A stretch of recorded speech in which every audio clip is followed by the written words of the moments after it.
Así que en esta mañana, pues lógicamente vamos a hablar un poco del sentido de la fiesta, pues para matizar un poco y entender. Yo estoy de acuerdo con las celebraciones, con las tradiciones, pero yo le pongo detrás una muletilla. Estoy de acuerdo con las tradiciones con sentido. ¿Tiene sentido? Por supuesto que tiene sentido que Jesús entrara en Jerusalén. ¿Tiene sentido que Jesús resucitara? También. ¿Tiene sentido la Navidad donde se conmemora que Cristo nació? Por supuesto que tiene sentido. Por ejemplo, en el año 1762 se construyó en Cartagena el Hospital Naval, en Antigones, y en el año 1962, que yo tenía unos 6 años así, pues se celebró el bicentenario de la inauguración de ese hospital. Es bueno, estamos celebrando quizás 2000 años que Jesús tuvo su entrada triunfal. Y tenemos unos cuadros preciosos. Me gusta mucho el arte pictórico, lo que son los cuadros, y los artistas a lo largo de la historia han reflejado tanto en los museos como en las catedrales estas escenas de la vida de Jesús. Cuando digo con sentido es entender que Jesús nació para algo, entró en Jerusalén para algo y murió para algo. Que no nos quedemos en el durante, sino en el después. ¿Por qué Jesús entró triunfante a Jerusalén? Pues para traer la paz al mundo muriendo por nuestros pecados. Cuando se inauguraba este hospital de Antigones en el año 1762, y cada centenario, todavía no ha llegado el tercer centenario, sería en el año 2062, pues me imagino que habrá una placa conmemorativa, aunque ya no existe ese hospital, después se abrió el Hospital Naval que está aquí cerquita, una placa conmemorativa, todo eso está muy bien. Pero lo importante no es tanto la inauguración del hospital, sino los enfermos que pasaron por allí. La gente que fue tratada por ese hospital, la gente que recibió salud, la gente que recibió tratamiento. ¿Es cierto que Cristo entró en Jerusalén? Por supuesto, pero con una motivación. Nunca mejor dicho, traer salud a los enfermos, traer libertad a los cautivos. Por lo tanto, es bueno hablar del cuadro, pero la representación de un inicio que tuvo a posteriori un fruto. Y el fruto pues somos cada uno de los que en esta mañana, tanto en esta iglesia como en cualquier otra congregación de Cartagena y del mundo entero, están sentados en esta mañana pues celebrando una reunión, alabando al Señor, cantando, contando testimonios, compartiendo la palabra, rindiendo la gloria y la honra al Señor. ¿Por qué? Por ese cuadro que parece que está estático, que no se mueve. Yo lo he visto muchísimas veces, el arco por la puerta por donde entró Jesús, el pollino, las palmeras y demás. Ese cuadro lo tenemos todo grabado a fuego. Y si aún hoy salís, pues veréis a unos niños con unas palmas y tienen sentido. Y aún la fabricación de las palmas tienen sentido. Se encuentran en un libro apócrifo, pero es igual en Segunda de Macabeo. Y a veces tenemos que entender las tradiciones. Y cuando hay sentido, y cuando no tienen sentido, no tienen sentido.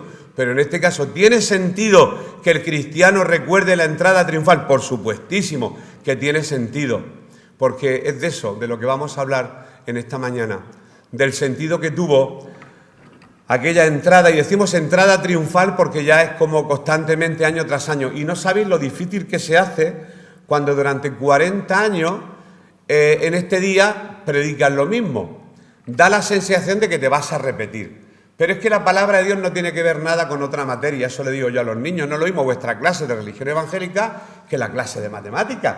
¿Por qué? Porque en matemáticas siempre 3 por 3 son 9. Siempre. Y la raíz cuadrada de 16 siempre es 4 en la clase de matemáticas. Pero en nuestras clases AVI nunca son iguales. ¿Por qué? Porque la palabra de Dios es insondable. Porque está la tercera persona de la Trinidad, que se llama el Espíritu Santo, que te puede traer una revelación nueva, una palabra nueva, una perspectiva nueva sobre el mismo versículo. Por eso, 100.000 años que viviéramos en esta tierra y tuviéramos que exponer este mensaje de la palabra del Señor, siempre hay algún detalle, siempre hay algo nuevo, aunque la historia siempre es la misma, pero el aprendizaje puede ser distinto, ya que es el Espíritu Santo el autor de esa letra que en esta mañana vamos a leer. Y como estamos en Mateo, pues nos vamos a ir al capítulo 21, leer los 11 primeros versículos donde se narra este hecho.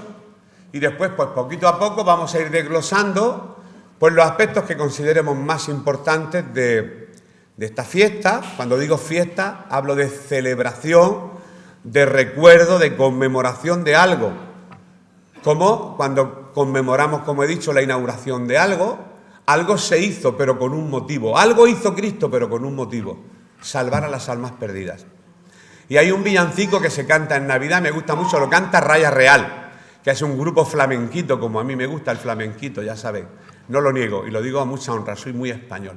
Pues hay un villancico que dice que el niño que está en la cuna en una cruz morirá. Y se está cantando el villancico y se está hablando de que Cristo nació en la cuna y ande la Mari Morena y todo lo que sabemos que se canta en Navidad, ¿verdad? Pero todo con una motivación. Nació en la cuna, se hará grande, morirá, entrará triunfalmente en Jerusalén, padecerá, morirá, resucitará y cumplirá su obra. Y eso es con lo que nos tenemos que quedar en esta mañana.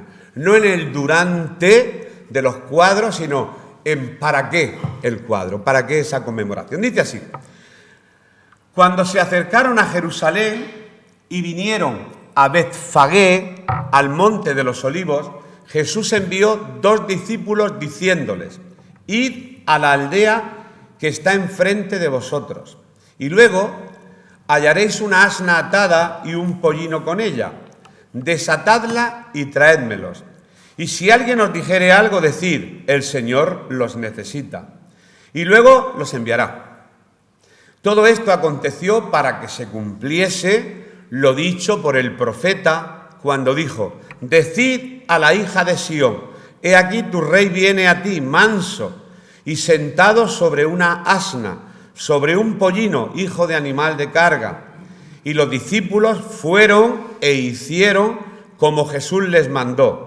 Y trajeron el asna y el pollino y pusieron sobre ellos sus mantos. Y él se sentó encima, el pollino. Y la multitud, que era muy numerosa, tendía sus mantos en el camino. Y otros cortaban ramas de los árboles y las tendían en el camino. Y la gente que iba delante y la que iba detrás aclamaba diciendo: Hosana al Hijo de David. Bendito el que viene en el nombre del Señor. Hosana en las alturas. Cuando entró él en Jerusalén, toda la ciudad se conmovió diciendo: ¿quién es este? No lo conocían. Le conocían algunos, todo el mundo no. ¿Quién es este? ¿Cómo que quién es? Y la gente decía, no lo tenían claro todavía a estas alturas: este es Jesús, el profeta de Nazaret de Galilea. Eso es lo que conocían algunos de este Jesús. Otros, sin embargo, sí sabían quién era. Así que vamos a hacer una oración y comenzar a estudiar estos textos.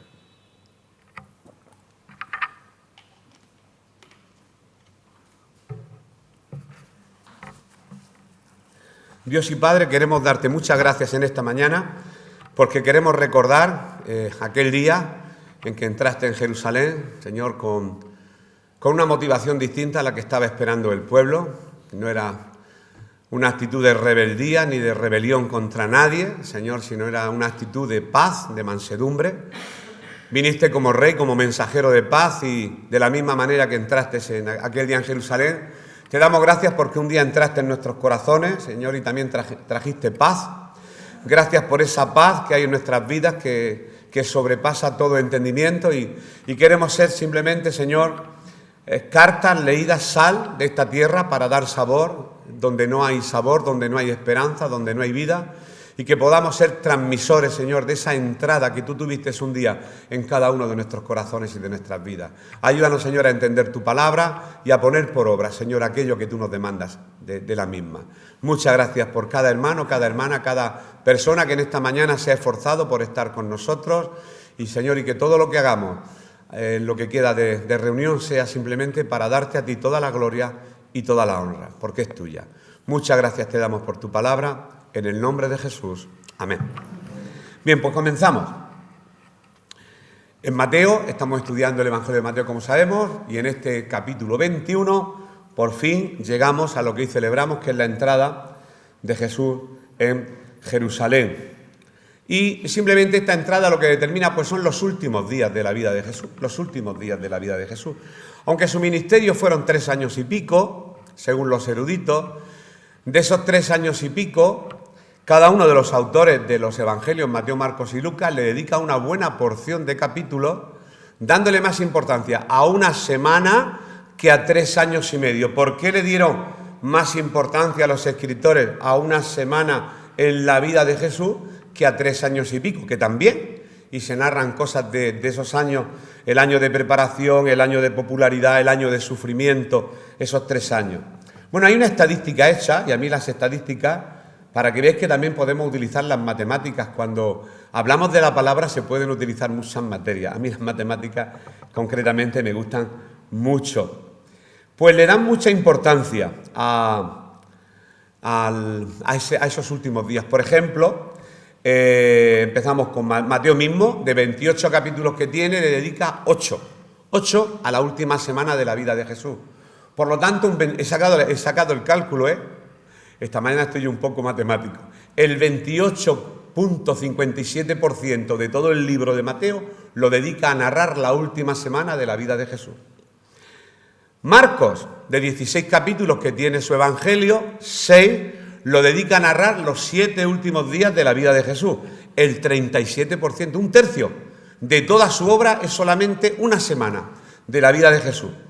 Lucas, 6 capítulos de 27. Esto sería un cuarto, un 22%. Y el que más, Juan, de 21 capítulos que tiene su obra literaria, 9 se lo dedica a los últimos 7 días de la vida de Jesús.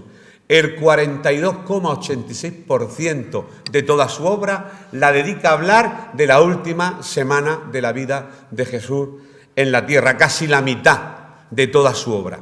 ¿Qué quiero decir con esto? Bueno, Juan, sabéis que Mateo era el más mesiánico. Juan hablaba de la divinidad de Jesús, porque es ahí donde culmina la obra de Cristo y es donde más detalles hay que dar. De hecho, hablaremos más adelante, en el tema 11, hablaremos de la profecía mesiánica. Por eso aquí habéis oído hablar de la profecía de Zacarías, y las profecías se pueden imitar. Los incrédulos, los detractores de la fe dicen, claro, como Jesús, como buen rabino, sabía que el Mesías esperado tendría que entrar en un pollino, pues se lo montó muy fácil. Mandó a alguien al pueblecito, a la aldea de Betfagé, y ahora hablaremos de la tradición que tenían todos los habitantes de Betfagé. Tenían un pollino atado en la puerta como costumbre, como tradición, como aquí en Semana Santa comernos los sepulcros de caramelo, porque tradiciones hay en todas partes, ¿vale? Entonces Jesús podría haber hecho y haber dicho, bueno, como yo conozco la tradición y he leído a Zacarías tropecientas mil veces, que escribió 520 años antes de que Jesucristo viniera a la tierra, pues voy a coger un pollino y así la gente va a creer de que yo soy el Mesías. Por ahí la habría colado Jesús. Pero Jesús lo que no puede es colar las más de 100 profecías que hablan sobre su venida, cuando el sol se oscurece, cuando no le quebraron las piernas, cuando le vendieron por 30 monedas, en ningún momento él sabía por cuánto le iba a vender Judas. Hay profecías que por mucho que las hubiera querido fabricar Jesús, nunca podría haberlo hecho. Por eso digo que el detractor de la palabra siempre busca algo. Claro, Jesús conocía la Escritura, sabía que Zacarías decía que el rey vendría en un pollino, pues yo cojo un pollino y la gente se va a creer que soy yo. Y habría manipulado la situación tranquilamente. Pero todas las profecías no se pueden torcer de esta forma. Un eclipse, cuando murió, él iba a adivinar, él era astrónomo, para saber que iba a haber un eclipse en el momento de su muerte y que la tierra iba a temblar. Podría predecirlo, quizá en este siglo sí, pero en aquel siglo no. Esto de la profecía mesiánica os digo que tiene mucho peso para los estudiosos de la palabra. Cualquier estudioso que se preste a coger los libros de los profetas y su cumplimiento se convierte sí o sí. Y si no, es porque no hay más ciego que el que no quiera ver. Porque está clarísimo. O sea, Dios lo ha dispuesto de tal manera que el que quiera aún razonar la vida, pasión y muerte de Cristo, hay escritos. Y escritos que son reales, verificados. Hay mucha veracidad y mucha evidencia sobre la existencia y obra de Cristo. Y esa evidencia exige un veredicto. No se puede quedar sin veredicto la evidencia de la existencia de Jesús.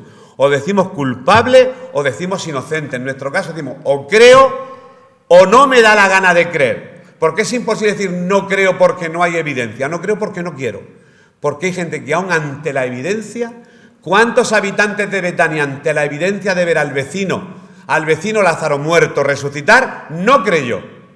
¿Os dais cuenta? Porque ni aún viendo hay personas que quieren creer, porque creer supone también un compromiso de vida, y el que no renuncia a todo lo que posee no puede ser discípulo de Jesús. El pollino, empezamos con el pollino en esta mañana. Cuando se acercaron a Jerusalén y vinieron a Betfagé, lo he leído ya, al monte de los Olivos, Jesús envió 2 discípulos diciendo: id a la aldea que está enfrente de vosotros y luego hallaréis una asna atada y un pollino con ella, desatadla, traédmelos.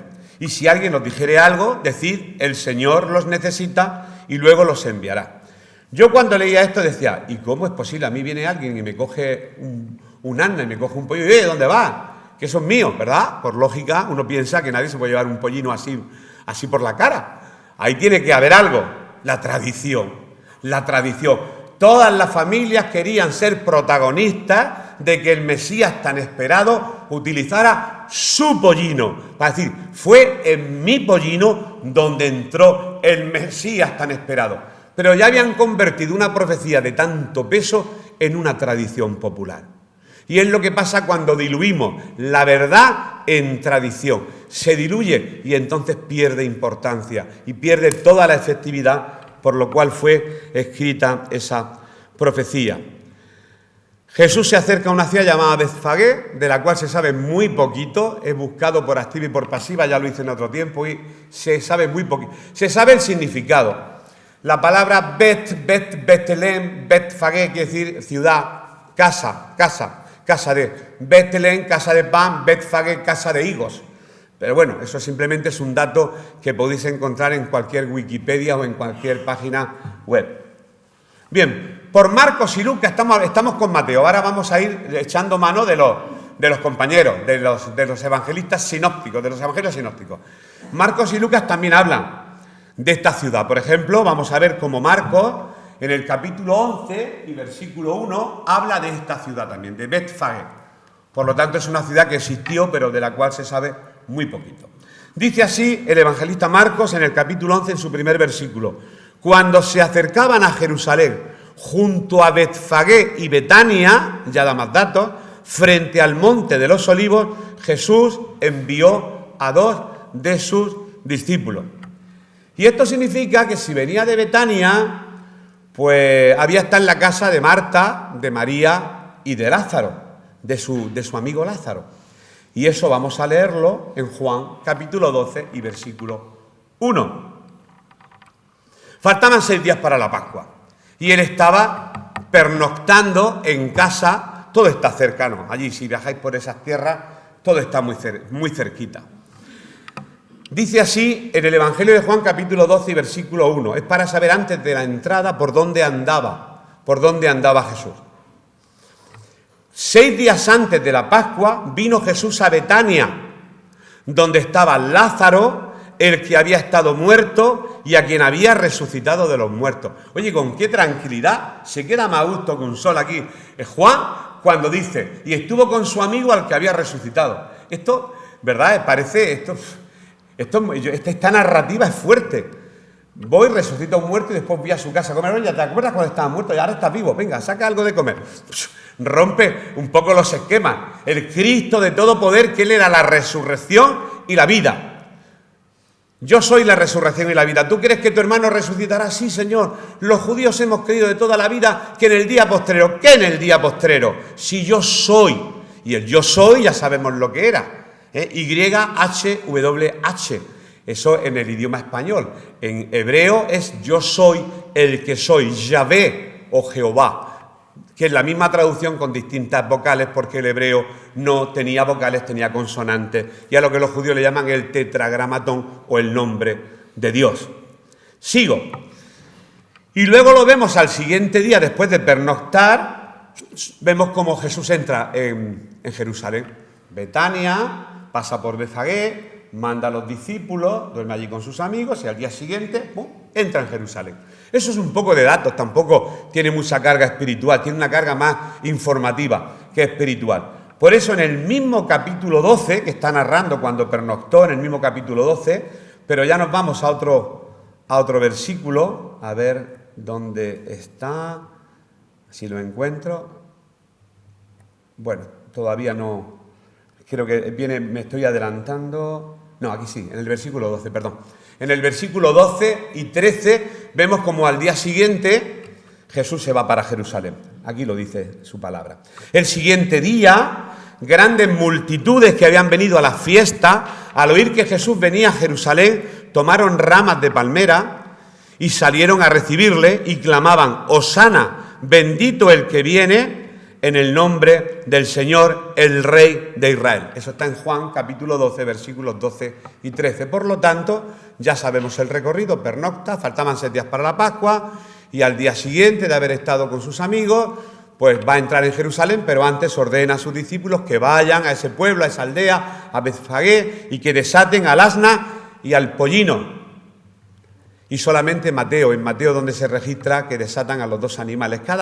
Ya sabéis, lo hemos dicho muchas veces, que cada autor hace la narrativa de una forma distinta. De la misma manera que si tuviéramos que contar cualquiera de nosotros una historia veraz, cada uno le daría un matiz en función pues de su cultura, de su forma de expresarse, de su forma de ver las cosas.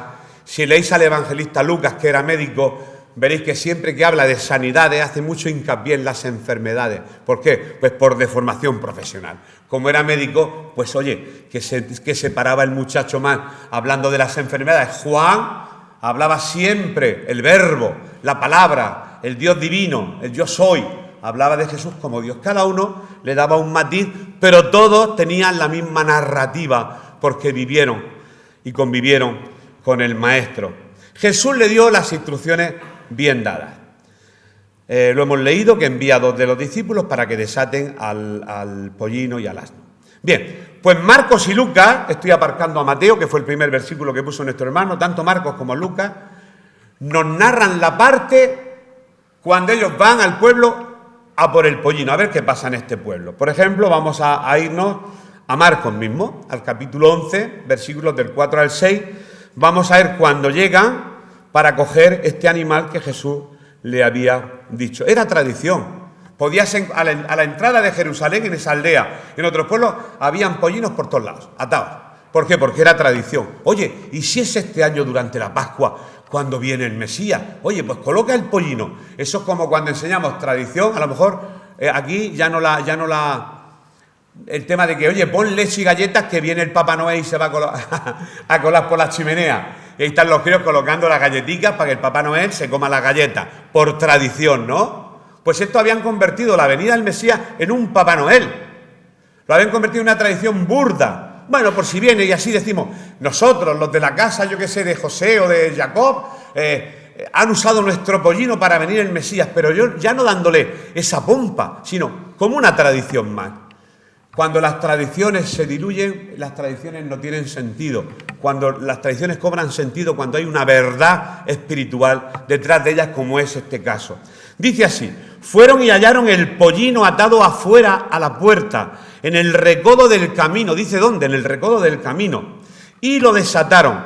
Y unos de los que estaban allí les dijeron: ¿qué hacéis desatando el pollino? Ellos entonces les dijeron como Jesús había mandado. Si alguien os pregunta, decirle esto, que el Señor lo necesita. Y los dejaron. Mucha gente dice: oye, qué poder, ¿no? Todos los que son los espirituales siempre buscan el poder, la unción. Dios me ha dicho, Dios me ha hablado, los sueños. Es el que se va a lo esotérico. Lo esotérico, cuidado con lo esotérico, que eso nos lleva más para allá que para acá. Tenemos que pisar tierra, tenemos que ser más naturales. A veces lo espiritual ya lo veremos en el reino de los cielos, aunque también, lógicamente, hay un mundo espiritual que todos los cristianos conocemos. Pero bueno, simplemente lo que estoy diciendo es que todos conocían la profecía de Zacarías y que vendrían un pollino y el Señor lo necesita. Y quizá el dueño diría: oye, pues a lo mejor me ha tocado este año a mí. Y realmente el Señor diga: pues sí, llévatelo. No sea que tú seas el Mesías que espero, y así va a decir que en mi casa, con mi pollino, entró el Mesías tan esperado por los judíos durante tantísimos siglos para entrar en Jerusalén de forma triunfal. Y no les pusieron ninguna pega y se lo pudieron llevar. Lógicamente, al estar desatando el pollino, pues los dueños le preguntaron que por qué lo hacían. ¿Por qué lo hacían? Y hay otro texto, no hace falta buscarlo, el de Lucas, Ellos le respondieron, porque el Señor lo necesita. Ellos respondían conforme a las órdenes del Maestro y no le pusieron ninguna pega para desatarlo. No se sabe si los dueños de estos animales conocían o no conocían a Jesús. Quizá de oída, porque Jesús su ministerio lo centró casi, única y exclusivamente en Galilea. Pero eso lo sabemos. ¿Por qué el ministerio de Jesús es en Galilea, aunque también trabajó en Judea y en otros lugares? Porque Galilea, quien conoce Galilea, los que conocemos Galilea, sabemos que allí se encontraba la Vía Maris, cruce de caminos entre Europa, Asia y África. Por eso Jesús se queda ahí haciendo milagros. Simplemente todo el que recibía sanidad viajaba y la fama de Jesús se extendía a lo lejos. Es como cuando alguien pone un comercio en un lugar estratégico, en lugares de camino, para que la gente pare a ese lugar, en lugares estratégicos. Jesús no era tonto, él sabía dónde tenía que predicar el Evangelio para que se extendiera como la pólvora. No existía ni Instagram, ni había WhatsApp, ni había nada de nada. Entonces usaba la estratégica adaptada a aquella época, el lugar exacto en Galilea. Allí fue donde desarrolló la mayor parte de su ministerio. Bien, pues solamente Mateo de todos los evangelistas es el único que dice que desataron a la madre y a la cría, o sea, al asna y al pollino. Y luego hallaréis una asna atada y un pollino, con ella desatadla y traédmelos, plural, a los dos. Seguimos. Primera parte, ya hemos hablado del pollino. Segunda parte, vamos a hablar del cumplimiento profético tan esperado. Y todos sabemos, si acudimos a los estudios, que fue Zacarías el que lo dejó más claro. Es fácil de memorizar, Zacarías 9:9. Hemos leído que todo esto aconteció, lo del pollino, lo de la orden de Jesús, para que se cumpliese lo dicho por el profeta, cuando dice el profeta: decida la hija de Sión, a los habitantes de Jerusalén, he aquí tu rey, el Mesías tan esperado, que siguen esperándolo todavía los judíos, por si queréis saberlo, viene a mí manso, que no menso, manso y sentado sobre una asna, sobre un pollino, hijo de animal de carga. Y los discípulos fueron y ya sabemos la historia. No olvidemos que Mateo, que es el que estamos estudiando, se caracteriza por citar varias profecías del Antiguo Testamento. Este es Mateo. Mateo siempre que habla de Jesús, para que se cumpliese lo dicho por el profeta tal, para que se cumpliese lo dicho por el profeta cual. Él hacía mucha referencia a la profecía y sobre todo a la profecía mesiánica, que es un tema que os estoy ya animando a que cuando lleguemos a ese tema, todos los que podáis venir, sería bueno escuchar el tema de la profecía mesiánica. Dios lo ha utilizado mucho para que muchas almas sedientas de la verdad han investigado, y Dios también utiliza la razón humana, aunque lógicamente es el Espíritu quien convence, lo sabemos, pero ha utilizado la profecía mesiánica para que muchas almas se conviertan a Cristo. Muchísimas almas se han convertido por la lectura de la profecía mesiánica. Y hay gente que le da miedo de acercarse a ella porque hay tanta evidencia de que sí, es que yo no me voy a cambiar de chaqueta, yo de la vida de esta religión ahora voy a cambiar. No, acércate, no tengas miedo. Si lo tienes tan claro, te acercas, lo investigas y después, si encuentra algo mejor, como decía el anuncio, cómprelo, porque está clarísimo, lo más claro que hay en la profecía mesiánica. Lo dicen casi todos los eruditos que se dedican a estudiar las Escrituras, aunque al final ya sabemos que el que no quiere, pues no quiere. Seguimos adelante. Mateo, he dicho que se caracteriza porque habla mucho de la profecía mesiánica. Y en esta oportunidad, en este momento, es claro decir que todo esto estaba pasando para que se cumpliese una de ellas. Una de ellas.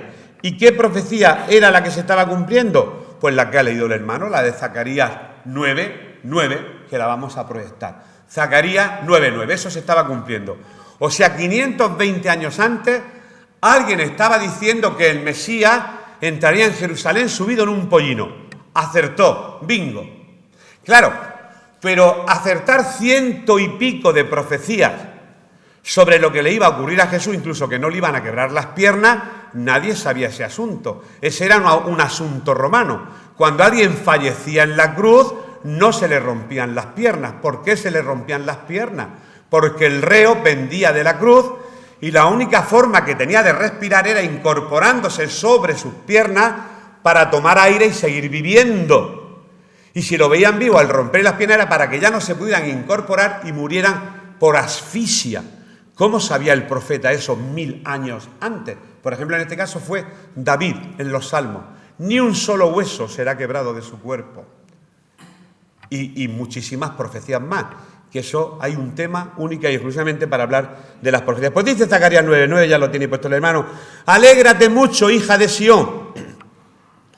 Da voces de júbilo, hija de Jerusalén, he aquí que el rey vendrá a ti, justo y salvador, humilde, y cabalgando sobre un asno, sobre un pollino, hijo de asna. Por lo tanto, lo que estaba ocurriendo aquel domingo o aquel día era precisamente el cumplimiento de la profecía del profeta, valga la redundancia, Zacarías. Así que, a pesar de que llevaron ambos animales, sabemos que al final pues Jesús pues, se sentó encima del pollino. Por eso no vamos a hablar más del pollino, porque ya lo hemos vamos a dejar al pollino un poco cansaico. Bien, los judíos, eso sí es interesante porque estoy con la parte profética, conocían muy bien la profecía. Si te vas a los pueblos de aquí de Cartagena, tú pregúntale a alguien que sea de Pozo Estrecho, oye, ¿por qué os llaman Galileo? A que lo sabes, Ginés, a que tú lo sabes seguro. ¿Has visto? ¿No va a conocer su tradición? Pues claro. La gente conoce sus tradiciones. Las tradiciones las conoce de memoria. Pues los judíos conocían muy bien esta profecía de Zacarías. De hecho, ellos estaban conscientes que esta profecía hablaba del Mesías que entraba a Jerusalén. Por eso, los habitantes de esa ciudad y de las aldeas cercanas a Jerusalén, esto lo he copiado de un escrito antiguo, solían criar pollinos de asnas. Era común encontrar en las casas que estaban a la entrada de Jerusalén pollinos, ya que año tras año los judíos anhelaban, deseaban, por su tradición, que este día se cumpliera para que comenzara el reino del Mesías y terminar sus años de sometimiento al gobierno de los gentiles. Estaban completamente distorsionados del mensaje. Ellos pensaban que iba a venir un libertador, es lógico pensarlo, sobre la opresión de Roma. Vendría un libertador y a la señal del libertador todos sacarían sus armas y empezarían a luchar contra los romanos. Ya surgieron los celotes que se hicieron cargo de eso. Y como un discípulo de Jesús tenía una espada en el huerto y le cortó la oreja a un soldado. Jesús cómo permitía que llevaran armas. Pero eso tenemos que saberlo. Sí, tenían armas, cuchillos, no pasa nada. Además tiene una explicación muy lógica. A veces que nosotros le queremos buscar 5 patas al gato y el gato tiene 4. Es muy sencillo el Evangelio. Bueno, es sencillo. Es sencillo cuando... Por eso os recomiendo, mira, voy a hacer un paréntesis porque yo soy un recomendador de películas. Ahora la serie Chosen se va a emitir por Televisión Española, entonces de forma gratuita la primera temporada. Para mí, yo no recibo ningún incentivo por esto, para mí lo que es la descripción de los personajes y el entender el Evangelio de una forma como más pegada aquí a la tierra y con una serie de detalles, lógicamente es muy difícil llevar al cine el Evangelio, porque el Evangelio no tiene diálogos y para los guionistas es muy difícil, se los tienen que inventar en función a las circunstancias. Pero bueno, ya que nos la van a emitir, yo, si queréis, podemos verla, podemos comentarla y hacer nuestro cineforum particular en la iglesia y veréis la cantidad de cosas que podemos aprender con esa serie, ¿vale? Ya he hecho, ahora los de Chosen me pasarán la propina por haberle hecho propaganda a la serie. Bueno, estamos hablando de Cristo y es importante que sepamos todo lo que la palabra habla al respecto. Bien, pues en esta profecía lo que estaban esperando los judíos era de que llegara ese libertador de la opresión romana. No entendía que naciera en un pesebre, ya lo dijimos ayer, nace de forma milagrosa, vive de forma milagrosa, andando por encima del mar sin que... Vamos, evadiendo la ley de la atracción de la gravedad, resucita de forma milagrosa, rompiendo el sepulcro, se va al cielo volando, pero volando, y lo ocultan las nubes, increíble, fue un espectáculo, la vida de Jesús fue todo un espectáculo, fue todo un milagro, fue un personaje muy, muy especial. Lo triste de este siglo es que la profecía se había convertido en una tradición hueca, vacía, insulsa y sin sentido espiritual. Eso dicen también los comentaristas. ¿Por qué? Porque para el momento en que Jesús llegó a Jerusalén existía toda una serie de tradiciones alrededor de esa profecía. De hecho, cuando leéis el origen de una tradición, algunos dicen que esto fue por esto, otros dicen lo de los galileos que fue porque el Cristo, como no cogía, le cortaron las piernas, no sé qué, eso me lo cuenta mi mujer. ¿A que sí? ¿Ah, Ginés? Otros me cuentan otras. Y hay varias versiones sobre una misma tradición. ¿Por qué? Porque quizá no se centraron que esa, más que tradición, era palabra profética del mismo Dios. Si se hubieran quedado ahí y no se hubieran descolgado y se hubieran ido a la tradición de los pueblos, quizá les habría ido mejor. ¿Y eso por qué nos molesta tanto que ataquen nuestras tradiciones? Porque tenemos que las tradiciones con sentido, que tengan sentido. El penúltimo detalle, las multitudes que seguían a Jesús y su cántico. ¿Quién seguía a Jesús? Si cuando entran en Jerusalén preguntan quién es este. Eso también a mí me rompió un poco los esquemas cuando tú ves la película. Hay una del Fellini, que hacían muchas películas, y eran las películas más económicas, se hacían por los campos con 4 túnicas y hacía Fellini, hacía unas películas sobre la vida de Jesús tremendas. Y ves que entra Jesús en Jerusalén y la gente empieza a preguntar, ¿quién es? Y yo decía, ¿y si no saben quién es? ¿Por qué dicen Hosana? ¿Por qué ponen las túnicas? ¿Por qué cogen palmeras? Yo no entendía nada. ¿Por qué? Tiene sentido, vamos a verlo. Y la multitud, que era muy numerosa, tendía sus mantos en el camino. Y otros cortaban ramas de los árboles y las tendían en el camino. Y la gente que iba delante y la que iba detrás aclamaba diciendo, Hosana al Hijo de David, bendito el que viene en el nombre del Señor. Hosana en las alturas. Y hoy vamos a entender el significado de la palabra Hosana. Para siempre, ya sabremos, cuando leamos Hosana, ¿qué es lo que quiere decir? Del hebreo Yashin. Ahora lo vamos a ver. Bien, cuando Jesús entra en Jerusalén, en el pollino de Anna, como lo solían hacer los reyes, que entraban en completa paz, aunque él entró con un motivo distinto al de los reyes, de altivez, sino de humildad. Una actitud de humildad. No vengo a luchar contra, sino vengo para que el que me hiera en la mejilla izquierda le voy a poner la derecha. Eso rompió todos los esquemas de la misión que Jesús traía. Y perdonar a tu enemigo, al invasor, perdonarlo. Por eso no fue muy popular entre los populistas, entre los celotes, sobre todo. Así que Jesús vino como el príncipe de paz. Y ahora estaba entrando en Jerusalén. Vamos a ver qué tipo de personas le seguían. La multitud era muy numerosa, eso lo hemos leído, muy numerosa. Pero ¿quiénes eran? ¿Quiénes eran estas multitudes que seguían a Jesús? Definitivamente no eran los habitantes de Jerusalén.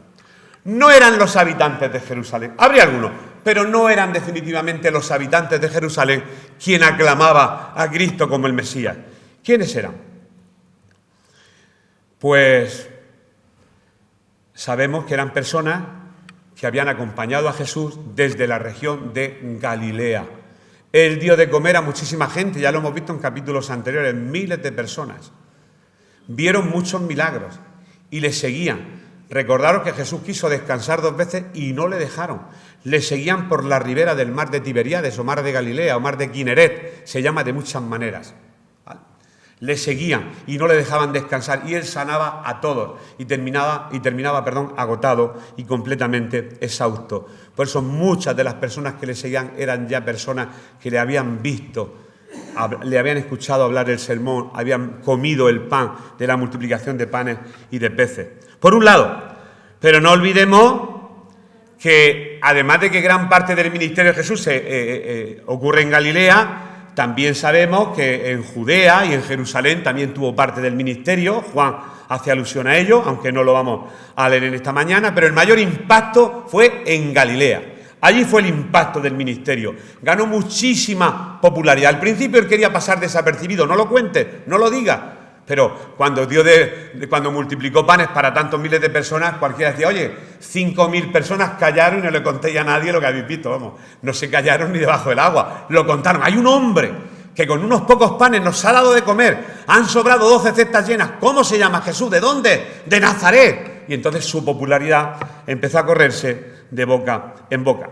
Pero otra parte de esa multitud, una parte nos imaginamos que eran habitantes de Galilea y otra parte eran de pueblos cercanos, de Betania. ¿Por qué? Porque venían a celebrar la Pascua a Jerusalén, pero habían presenciado, querer o no querer es otra cosa, pero habían presenciado la resurrección de Lázaro y algunos de los que habían presenciado la resurrección, algunos habían creído en él. Vamos, presenciar la resurrección y creer es como para seguir a Jesús. Vamos a leer eso de la resurrección que se encuentra en el Evangelio de Juan, capítulo 11. 3 versículos, del 42 al 45.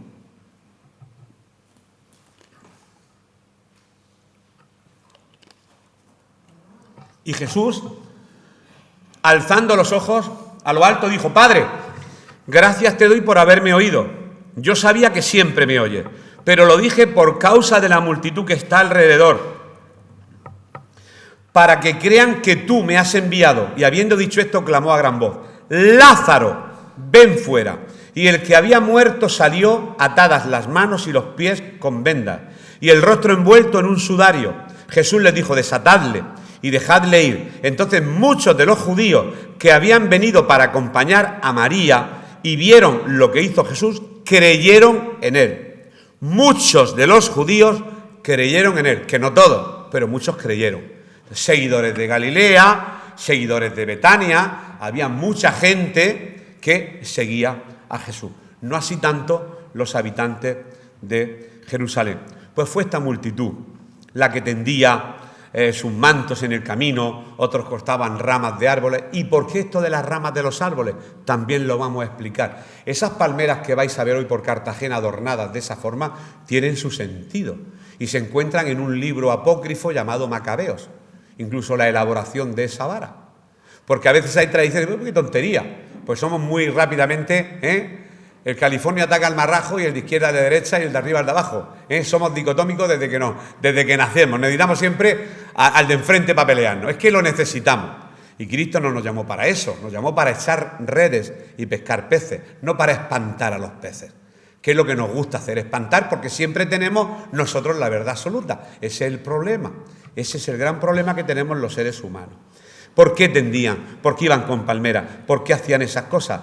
Lo vamos a leer rápidamente. Es muy probable, yo creo que seguro, que este acto de arrojar las palmeras conmemoraba la victoria de los macabeos sobre los sirios. ¿Qué estás diciendo, Domingo? Vamos a ver. Hay un periodo en la Biblia que se llama periodo intertestamentario, quiere decir entre testamentos. Entre el Antiguo Testamento y el Nuevo hay 400 años de vacío hasta que se anuncia el nacimiento de Cristo, pero la historia del pueblo judío siguió existiendo. Que no se hayan considerado libros inspirados por Dios es una cosa, pero que sean historias verídicas es otra cosa completamente distinta, ¿vale? Una cosa es historia y otra cosa es un libro inspirado por Dios. Pero la historia ocurrió. Porque tú lees un libro de historia y dices la verdad, no es el Evangelio, pero es historia. Pues hay libros históricos, como es el libro de los Macabeos, que te habla de este acto. ¿Qué es lo que pasó? Pues mirad, en el año 175 a.C., Antíoco Epífanes, que era un rey de Siria, se levantó contra los judíos, un pueblo más enemigo. Los sirios, los persas, los mismos, los romanos. Bien, pues este señor sirio, ¿sabes lo que hizo? Profanó el templo, matando una cerda. Cogió y sacrificó una cerda en el templo judío en honor al dios Zeus. Eso lo hizo el señor Antíoco Epífanes. Y lo convirtió en un burdel, el templo, metiendo prostitutas dentro. Convirtió el templo en un burdel y sacrificó una cerda. Eso era un golpe bajo para el pueblo judío. Pero ahí estaban los macabeos a la defensiva. Esto es una miniguerra, no quería hablar de guerra, pero entra en el tema. Fue aquí cuando Judas Macabeo, no el Iscariote, Judas era un nombre común como José, Pepe o cualquier otro. Judas Macabeo levantó una ofensiva contra ese rey, contra los ejércitos de ese rey, y logró traer la liberación de su nación y volvió a purificar el templo, limpiar, quitar la cerda, quitar la sangre y quitar el burdel, quitando a las prostitutas de allí. ¿Dónde se narra esto? Pues en un libro que no tenéis en los libros de la Biblia que tenéis encima, porque la mayoría tenéis la Reina Valera del 60 o la NVI o otra. Si tuvierais la Biblia de Jerusalén, encima sí podréis encontrar este libro. Este libro, y ahora vienen los extremistas. ¿Cómo? ¿Ese libro? Claro. Pues el libro yo lo conozco y lo he leído muchas veces. Segunda de Macabeos, no podéis buscarlo, bueno, igual. Segunda de Macabeos 10, del 5 al 7. Dice este libro lo siguiente. El templo fue purificado en la misma fecha en que había sido profanado por los paganos, es decir, el día 25 del mes de Quisleu. Quisleu está entre noviembre y diciembre, es el mes judío, se llama Quisleu. Bien, pues ese día lo celebran porque habían vencido, los macabeos habían vencido a los sirios de aquella profanación.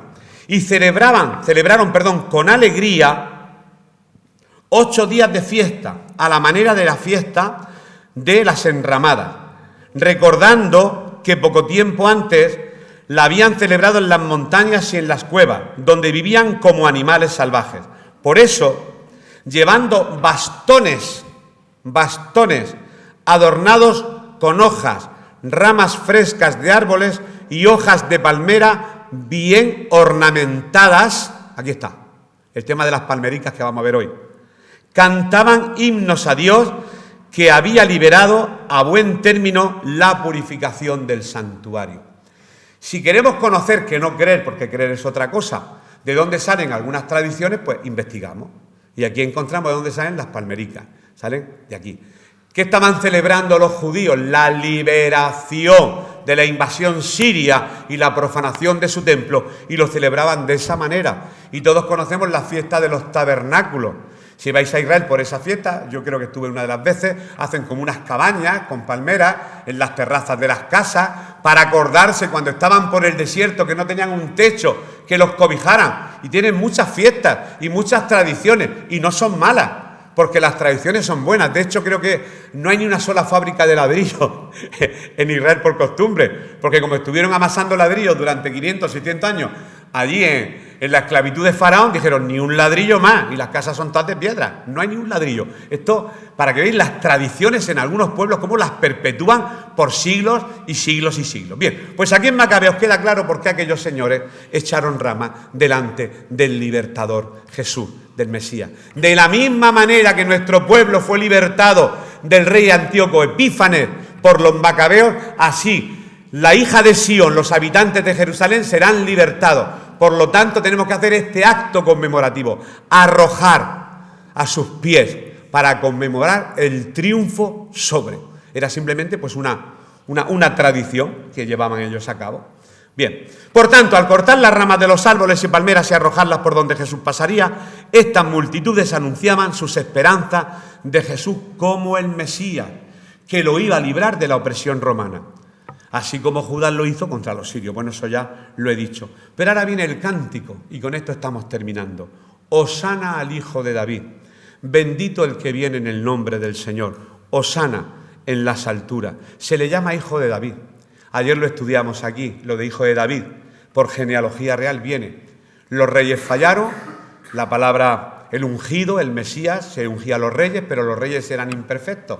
Hasta que llegó el Rey de Reyes y Señor de Señores, cuando el pacto davídico parecía que no iba a llegar nunca porque fue cortado el tronco de Isaí, papá de David, y con el tiempo nació un vástago, y cuando solamente había una humilde doncella y un carpintero que descendían de David, vino el ángel y anunció a María que de ahí iba a nacer el Mesías, cuando parecía que estaba todo terminado.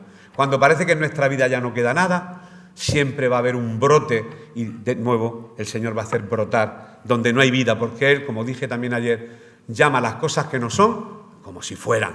Ese es nuestro Dios. La palabra Hosana es una transliteración entre el hebreo, el arameo y el griego. Literalmente significa sálvame, rey. Bueno, si le ponemos el vocativo, sálvame, rey. Esta expresión aparece en el Antiguo Testamento en varias ocasiones, no vamos a buscarlo. Una mujer se dirige al rey David y le dice, entró aquella mujer de Tecoa al rey postrándose en tierra, hizo reverencia y dijo, socorro, oh rey. La traducción es hosana, oh rey, socórreme, ayúdame. Otra mujer que se dirigió a otro rey Y pasando el rey de Israel por el muro, una mujer le gritó y dijo: salva, rey, Señor mío, sálvame, socórreme, ayúdame. Eso quería decir la palabra Osana. En el hebreo es Yasadon Melech, dicen, Yasadon Melech, sálvame, sálvame Dios, sálvame, rey de reyes. Y con el tiempo esa palabra fue cambiando, como las palabras. Fuego viene de focus, del latín focus, del foco, fuego. Ribera, río, o sea, las palabras tienen, digamos, como una etimología, un origen de las palabras. Es para entender lo que quiere decir la palabra Osana, simplemente. En el Salmo, por ejemplo, 118, 25, que sí podemos proyectarlo, ahí se ve literalmente lo que quiere decir. Dice el salmista: ¡oh, Señor, sálvanos ahora! Osana, Osana, sálvanos ahora. Después nos dijeron ya la palabra esa tan larga, dijeron Yasa, después Yasiana, y de Yasiana se convirtió en Osana. Ya está, Osana quiere decir sálvanos, no hay que darle tantas vueltas a este asunto. Seguimos hacia adelante, estamos ya terminando, lo aseguro, pero ahora de verdad. A partir ya del Salmo 118, 25 es donde se utiliza la palabra Osana. Te rogamos, oh Señor, Osana, sálvanos ahora. Te rogamos, oh Señor, prospéranos ahora. Entonces lo que estaban diciendo aquellas personas que seguían a Jesús: sálvanos, porque creemos que tú eres el Mesías.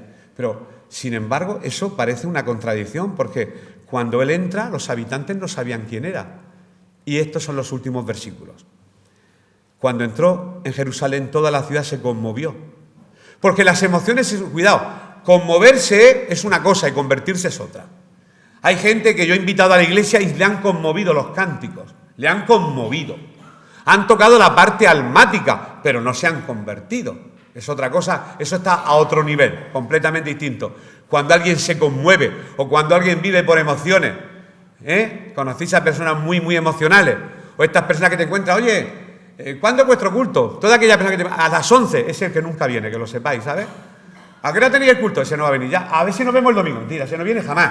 Lo sabemos los que ya llevamos años en Cristo, que sí, eso ocurre así siempre. El que viene no lo dice, ni lo pregunta.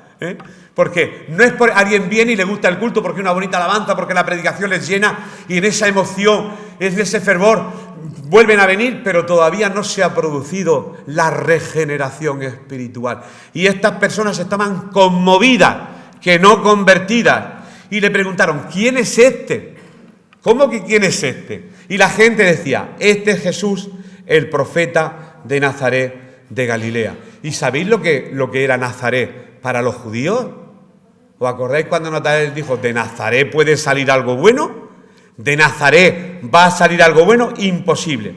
Primeramente, los judíos desconocían las intenciones de Jesús.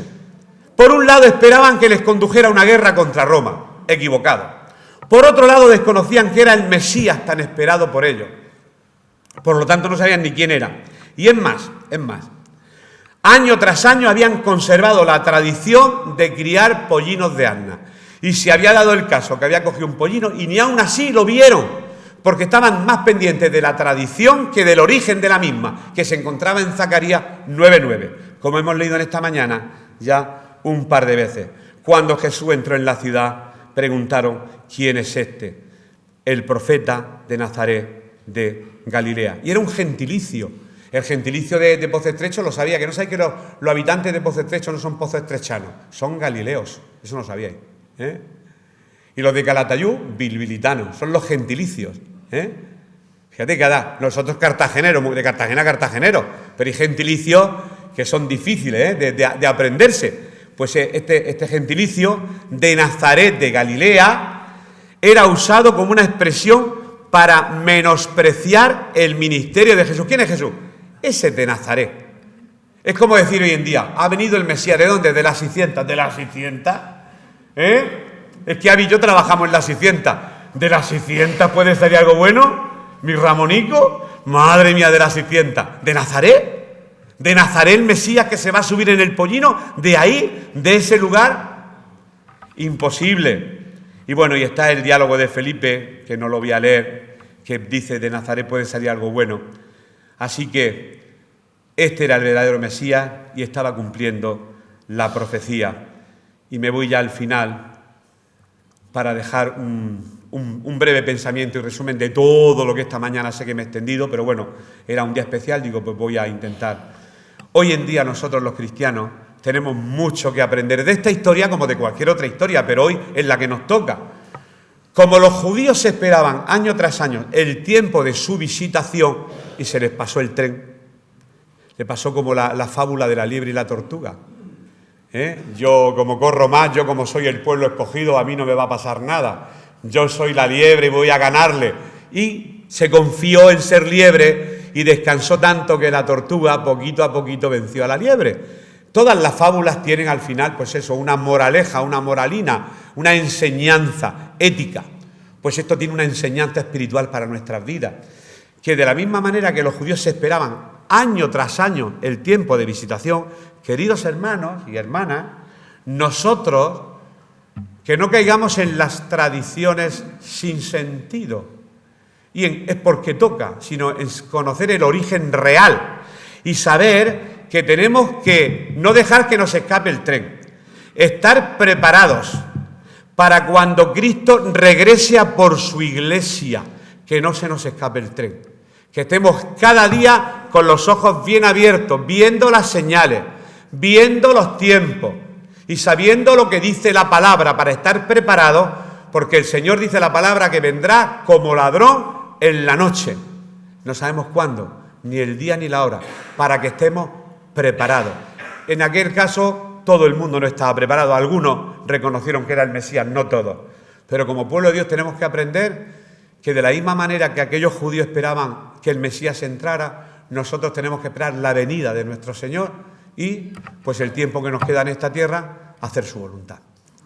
Así que hasta aquí la palabra del Señor en esta mañana.